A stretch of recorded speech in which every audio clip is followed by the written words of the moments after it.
Lamise, welcome to the show. Thank you for having me. Very happy to have you. So, first off, why don't you tell me a little bit about your company, Zoovu? Sure. So Zoovu, it's an AI discovery platform. Really, at the heart of it, our mission is to bring our customers closer to their end customers to help them find the products that they need online. Oh, that's very simple. Nice and succinct. So, one of the things that Zoovu does is, I think the biggest thing that kind of falls under your umbrella, to my knowledge, is search discovery. And there's a million other things that go with that. But can you give me and our listeners a little bit more background on what is like search discovery for products? Sure. I think probably the best way to explain it is to highlight the problem that we all face when we're shopping online. And I don't know when the last time you bought something was, but mine was this morning. I'm obviously in the UK, so it's a few hours before you right now. But I was purchasing online, and honestly, being able to find what I'm looking for is not an easy task, whether it's a bike, whether it's a washing machine, whether it's a laptop. And this was something that our customers understood. So Microsoft, one of our customers, really did understand that buying a laptop online was an incredibly hard task. You're expecting your end customers to know what RAM means, what CPU means. And actually, when you go into a store, you're used to having a conversation that's more about needs. I use my laptop to study, or I use my laptop for work, and I like to store everything on my laptop, or, I like to blog a lot. And those are really human needs that anybody can understand. And so what Zoovu does is it takes all of those technical product data specifications, and we connect that technically through lots of APIs and things, and we'll humanize that technical language into a conversation that you can have kind of anywhere on your commerce platform. So whether that's almost like a chat-based conversation, or you can have this type of conversation in a search bar. So we know that people drop to a search bar. It's like one of the first places they go kind of when you land on a website. But if somebody starts to type in laptop, we start to understand that there's intent behind searching for something. So we can power a conversation that says, hey, what do you need this laptop for? And then start a very real conversation going back and forth that is all based on machine learning to really recommend the right product for you.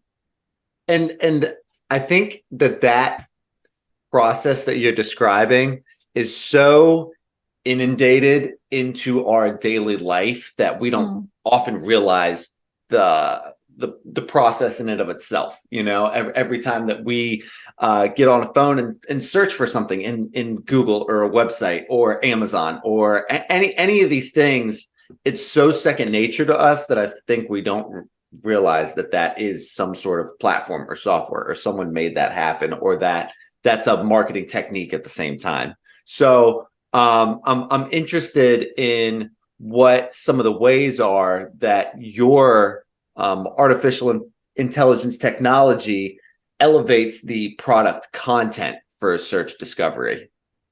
So I think that a lot of brands, retailers, and manufacturers all kind of, are engaging in that concept of digital transformation. But digital transformation really isn't a destination, it's a journey, and it's ongoing. And I think having a commerce platform really in today's world just isn't enough. It's an index of products. And so what we at Zoovu want to be able to do is supercharge that experience by, as I say, taking kind of all of that product data, and the way that we will humanize it is by understanding the context that is the product data, but also the needs of the customer. So it's being that bridge between understanding the technical, hard specifications of even a washing machine, whatever the product may be, but then also understanding the softer subjective needs that may be associated with that. And there may not be one. So blue equals turquoise equals light blue, and there's like 50 different variations of blue. How do I ensure that all of that rolls up into one and is associated with a product on the other side? And that's something that Zoovu can really do and has the power to do, and then learn off that the more and the more it's used. No, I think that's so fascinating, and Zoovu's website explains it really well in terms of kind of finding what a customer means, even though it's not exactly what they sent sometimes. I mean, when I'm looking for, maybe a synthetic material or the brand calls something a specific thing, but I call it waterproof or synthetic. Right. It's just, I think language is very interesting in that aspect, to where then you actually give customers what they think they wanted instead of what they actually wanted, which I think is kind of the other side of that coin.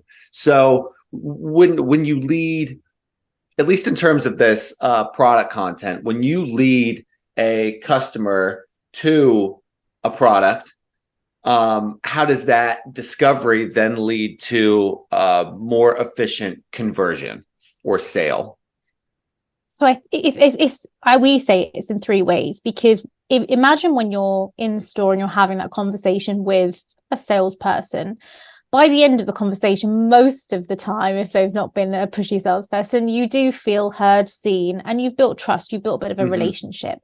And at that point, if you've matched my needs to a specific product, I'm more than likely to not only buy that product, but I'm actually likely to buy the associated products as well. So the accessories that go with it, the compatible products. So the products, the keyboard, the Bluetooth keyboard and the mouse that go with that laptop, or, the bike that has the right accessories.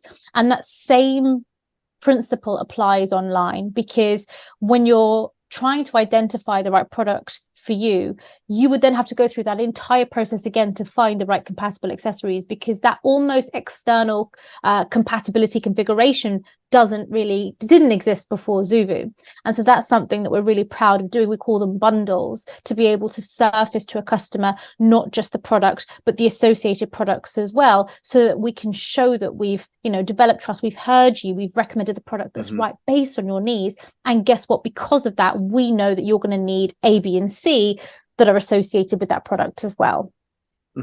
And I think the other side of that is what you are calling the conversation or conversational commerce, and that as a way to kind of engage. I mean, that feels like the overarching theme in what you guys really do. So I'm curious how the biggest D2C brands optimize their e-commerce engagement and ROI. Like how do they actually do that?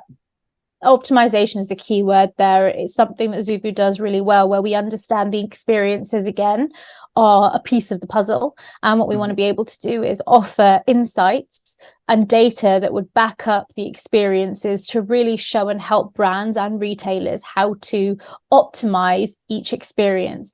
And so as the conversations are happening, we can actually track how those conversations are performing, which are the conversations that lead to conversion versus the one that makes people drop off, essentially. So you can run A/B tests on how they work. It's almost like having your two best salesperson up against each other and seeing which one performs better. And then based on that, you can then put them in the hotspots of your website. So brands, retailers, and also kind of in the B2C world, B2B world as well, they will test and learn, because they really do want to try and simulate and create what's now known as that connected customer experience.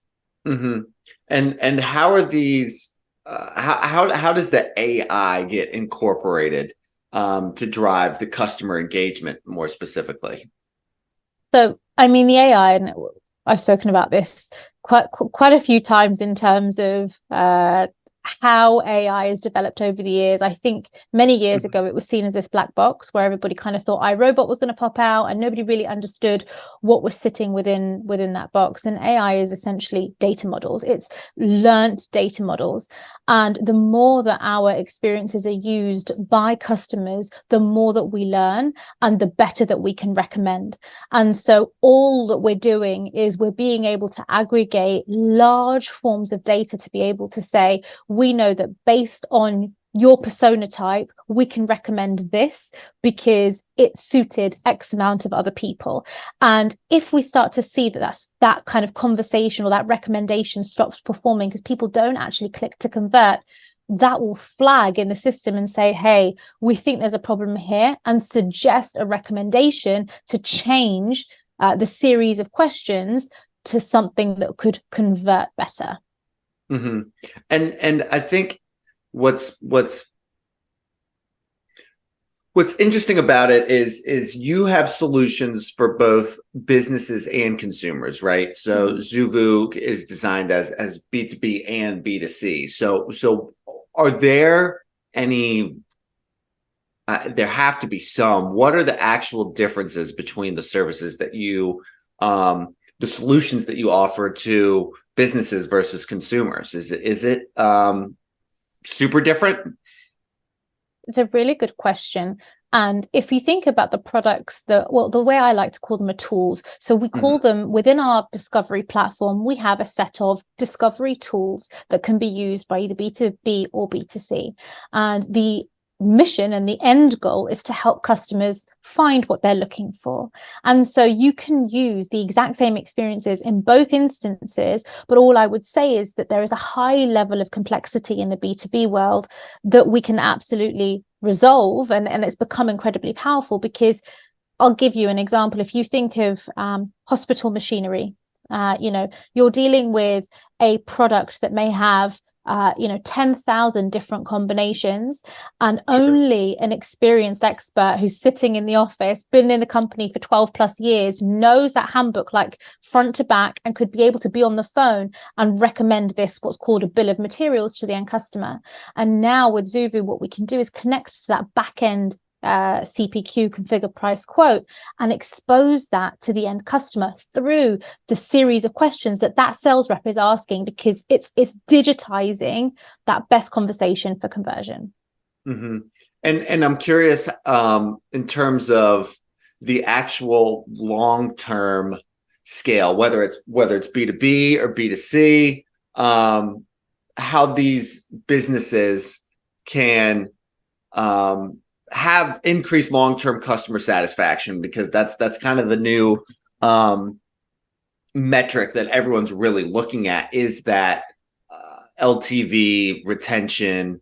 So how do businesses increase that with their product? So I think it stems from, that first instance of, once you've recommended the product, we want our customers to feel that we've developed some form of trust with them by recommending what we know that they need based on what they've told us. And then as you go through that funnel and you think about retention and you think about retargeting, we want to be making sure that we're retargeting based on the things that we know. Now, in a zero-party data world, unless you've obviously logged in, that isn't possible. But what is possible with Zoovu is understanding that a persona type of this kind may want to have a specific product recommended to them at a later date. And so we can still do that and have all of this data plugged into marketing systems, which is incredibly powerful. But I also think, from a scalability standpoint, being able to provide a consistent brand experience leads also to retention of customers, because wherever you touch and feel the brand, you're getting hopefully the good experience. And so with Zoovu, what we deployed was what we call syndication. So wherever, let's just say on a brand site, so let's just say Dyson, on the Dyson site, you can now have a digital experience that will help you choose the right vacuum, because God only knows what is the right vacuum for somebody who's never, first time buying a house, and it's wood floors, it's carpets, which is, I want, dual purpose. But then I want to make sure that if I'm shopping in Walmart, or I'm shopping anywhere else that, is selling Dyson products, that I'm getting that exact same experience by having kind of that discovery conversation on Walmart.com or on, any other retailer website. And that is something Zoovu can do. So it also gives the brands access to how their customers want to shop, whether that's through brand or whether that's through retail. And I think that's fascinating. And I like that you previously used the word tools instead of solutions, because I think it's interesting, but that feels more, it feels less, I don't know, condescending, where a lot of companies say, we bring solutions because, you caused a problem or something like that. I hope that's making sense, because I'm trying to essentially lead into the fact that, that's what you're doing at the end of the day, but that doesn't always make brands or businesses feel comfortable wanting to work with you. So what are kind of some of the bigger problems or misconceptions or ways that brands and businesses aren't taking advantage of, search discovery and this kind of conversation and engagement that can be started with your products? What do you have to kind of come in and fix a little bit? We call it kind of the being problem aware and being solution aware.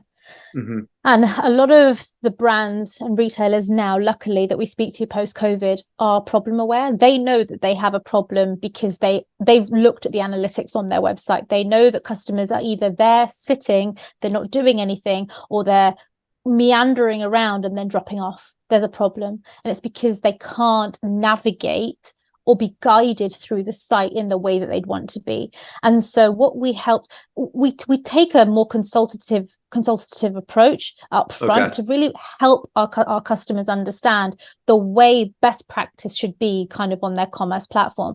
And then we help them and guide and say, we have a series of tools that would be helpful here. We know that in your segment, in your vertical, this tool has performed incredibly well. These are kind of some, on average, the stats that you would expect to see. And based on that, we'll then go ahead and test and learn with a category, whether that's a vacuum or a washing machine. And very, very quickly, they will start to see uplift and then want to grow that out across the rest of their product portfolio.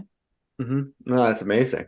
And why is Zoovu's technology, which just on face value to me, who isn't an expert, but interviews a lot of people, why is your tech and the Zoovu platform more sophisticated than kind of the more standard fare right now? Because I'll be honest, the companies that y'all work with are some of the most prestigious, on the planet. I mean, you name dropped Microsoft earlier. That's along with, I want to say 3M, Dyson, Under Armour. I mean, these are really big brands. So I'm curious what actually separates your tech versus the others.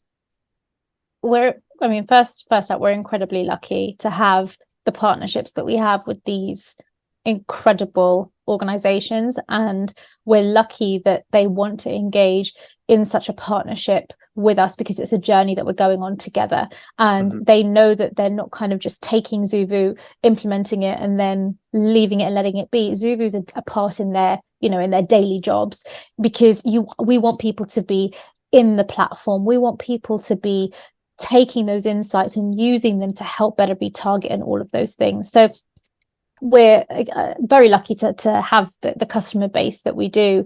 And I think that, when we're having the conversations up front with these brands, it's very much about validating that we know that there's a problem, but how can we, in the shortest time frame, provide a solution for you that's going to not impact the rest of your business, but you are going to see upfront returns, within the space of 6 to 12 weeks.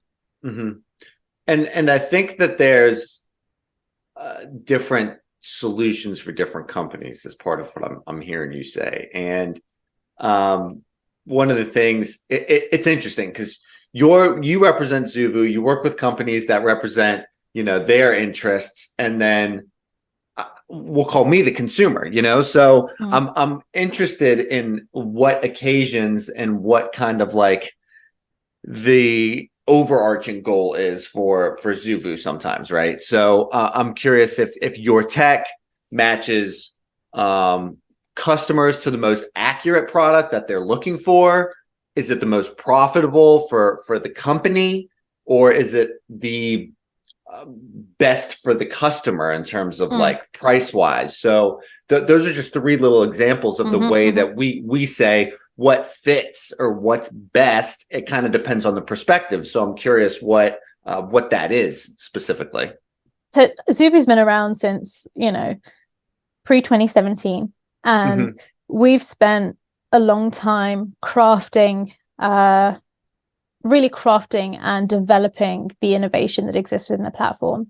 The tools that I spoke about before are very diverse in the fact that a lot of the companies that now exist that are in kind of that search space, or the I kind of want to call them the quiz space, focus on maybe one of the tools that we have in our kit.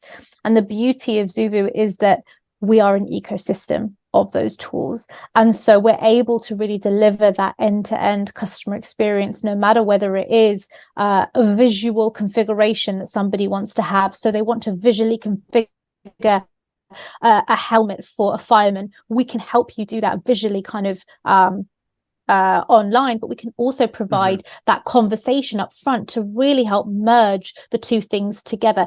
And then let's just say we want to be able to have the search conversation as well. We can do all of those things. And so we're definitely not the cheapest on the market, but actually what we're able to do, as I say, is then deliver that end to end, which is why the brands and the organizations that we work with are in a partnership with us, because it's a land and expand motion. They see success and then they want to broaden those horizons across the rest of the portfolio. So what I'm hearing you say is that it's more about the experience and the relationship than it is anything to do with products.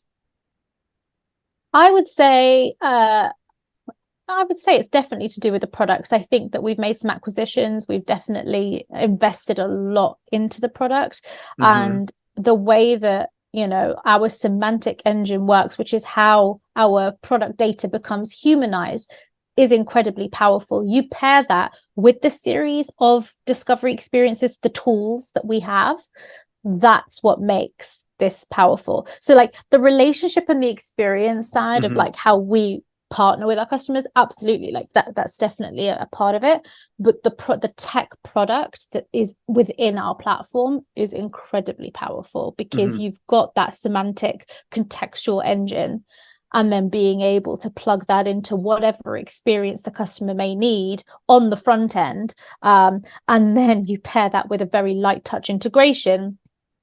It's just a win-win on both sides.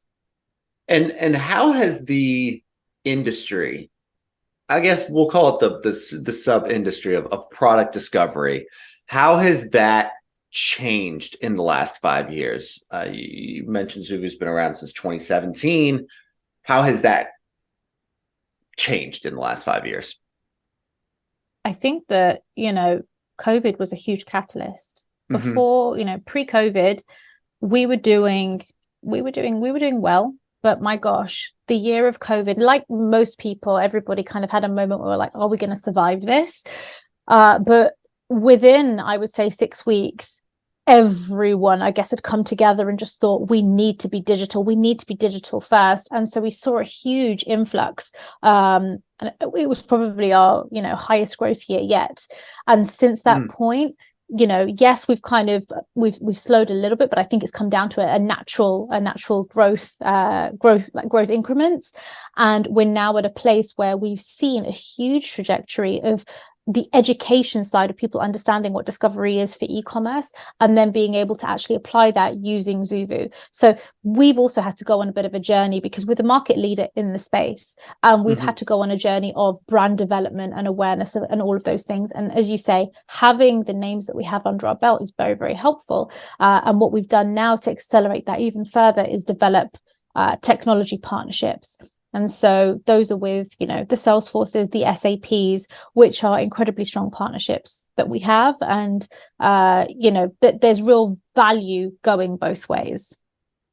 Yeah. And as you mentioned, you're on the cutting edge with the tech. So it sounds like you're developing the partnerships. What are you and your team specifically currently developing? Is it just the partnerships or you know, I mean, AI, you mentioned it yourself, it is kind of like a black box thing. And I feel like in the current zeitgeist, it's still a bit of a black box thing, even though it's been around for years now. There's a certain connotation still attached to it. So how do you distinguish or diminish those connotations a little bit? I'm really excited for what's to come over the next couple of years, because when I think about generative AI, ChatGPT, and the way that the world is moving, it only feeds kind of what Zoovu is providing to our organizations. If you think about being able to recommend a product and then synthesize that information that exists on a product page and be able to put it in like real kind of human conversational language as for why this is right for you based on the answers that you've given us in that kind of conversation, you're taking this to a completely different level. So the conversation doesn't stop when you hit the PDP page. Now we're actually going to try and continue that conversation through generative AI and ChatGPT to really help bring context and understanding throughout the entire customer journey. No, I think that's very valuable because consumers often bring their own context. So if you can kind of fill in those gaps, then you create that relationship and people will want to keep coming back. Other question. I mean, this is kind of still baked into what we've already been talking about, but do you see the product discovery industry? How do you see that kind of changing significantly in the next 10 years? I know you don't have a crystal ball, but being on the cutting edge and working with companies like Microsoft, I know that they put a bunch of money into AI and even video gaming. And I'm interested what you see down the road that our listeners could be maybe aware of. I think whether you're a small business or you're an enterprise, being able to grasp the power of good discovery on any website is imperative to your success. You know, whether you're selling 5 to 10 products on your website as a small business versus selling 100,000 products as a large enterprise, you want to help guide your customers to the right product. And you really have to do that through developing relationships and experiences and conversations on your commerce platforms. And the way that I see this progressing in the future is that no matter where you land kind of on any website, that it won't feel like an index of products anymore, that we will be having digital conversations to be guided to a series of products or solutions or services to help us get to the things that we need in a much faster way. Because predominantly, you know, cost of living aside and recession aside, most people are money rich, time poor. And if we can give people time back, time is the, you know, it's a commodity that you'll never be able to retrieve. And so it's so important that we're able to optimize in every which way we can. And using these types of tools will be the way to do that in, you know, now and in the future. And in the future, it will be about how every organization does this in the most streamlined way. I think that even the tech giants, they're all understanding that every customer needs this type of tool, this type of experience to serve their customers well. The problems that people are hearing are, we're not getting enough conversions on our website. You know, we want to boost our average order value. How do we do that? Well, you've got to draw it back and figure out, as we kind of started with, what are the problems? What are we seeing on your current website? Are we seeing customers hit category pages, hit product pages, and they're not purchased? What's actually happening? And if you can kind of reverse engineer that journey, you can identify the pinpoints of where this is. And by and large, its customers aren't finding what they need in a streamlined way. And so they'll either go to a competitor or they'll wait and they'll go in store and purchase there. No, that's very fascinating. And I just imagine, how is it going to be even easier? Because it already feels so easy now for me. Just for me personally, I know there are business owners out there that are like, it is not easy. It is complicated because the conversions are low. But when I can just, you know, sit on my couch and say, hey, Alexa, what's this or what's that? And not even have to like open any sort of technology, it feels as easy as it's ever been. So I'm interested to see. I think also how it becomes the B2C world is definitely ahead of the game as it pertains to B2B. Sure. They've definitely understood, because they've always been more digitally native. They've been more consumer focused, you know, with regards to e-commerce. Typically the B2B organizations had e-commerce not for an index of products, but more for education. This is who we are. This is the type of work that we do. Call us if you need anything. But how do we change that? Because organizations are asked to be, to do more with less. We need to increase profits. We need to increase our targets, but you can't hire more salespeople. So how are you supposed to do it? And this is exactly kind of where Zoovu comes in. So I think the future, and again, I've said this before, B2B is on the cusp of a revolution as it pertains to digital. They are going to go through something huge. Some of them are cracking the code and they're seeing fantastic returns, and it's just about the rest kind of coming on that journey now as well, and really kind of B2C being here, B2B being here, and kind of just coming up to at least meet, but B2C will always stay ahead.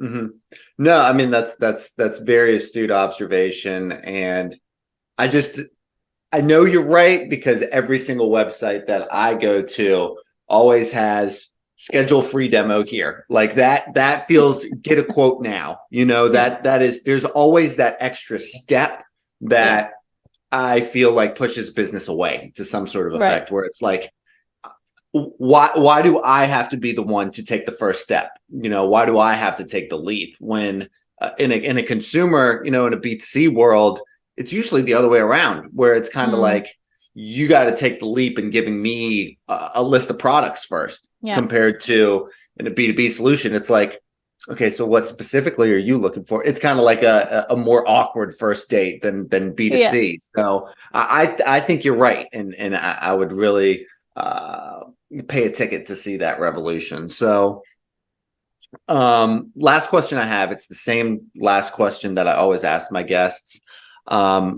is you yourself explained the value of time now is even more expensive than money, and in the e-commerce world, a lot of e-commerce entrepreneurs and professionals value their time, and I also think it's important to have good mental health, because it's an extremely stress-inducing industry. So I'm curious, Lamise, what you do with your free time to establish a good work-life harmony and good mental hygiene in terms of hobbies and interests. I recently moved out of London, so I used to live in the city of London, and as you can imagine, that was a very it was very busy all of the time, and I'm now in the country, and so walks just with nothing but grass and fields are exactly how I actually get my energy, but also wind down. It's a very bizarre kind of, I think it's just calming the mind. And what I do like to do, and I've heard people throughout my career say, God, is that counterproductive? But I actually find that it's the best way for me to reset and come back is actually throughout the day. I take 15-minute moments where it's almost not meditation, but there is no screens, there's no nothing, and it's just silence, because it allows my brain to completely calm. And it's in those moments that I get my best ideas. I figure out how to unstick something that's been stuck in my head for maybe the past 2 hours. It's when everything starts to just calm down and I can really clear the haze and see the way through. No, that's wonderful. I think that's extremely healthy and meditative, and definitely more productive than counterproductive, because just because it doesn't serve me and my business now doesn't mean that it doesn't in 30 minutes when I return to something and can get it done in 15 minutes instead of an hour. So I think it's short-term investment, long-term gain. Thank you so much for your time. It's been an absolute pleasure, and good luck with Zoovu and the future. Thanks for having me.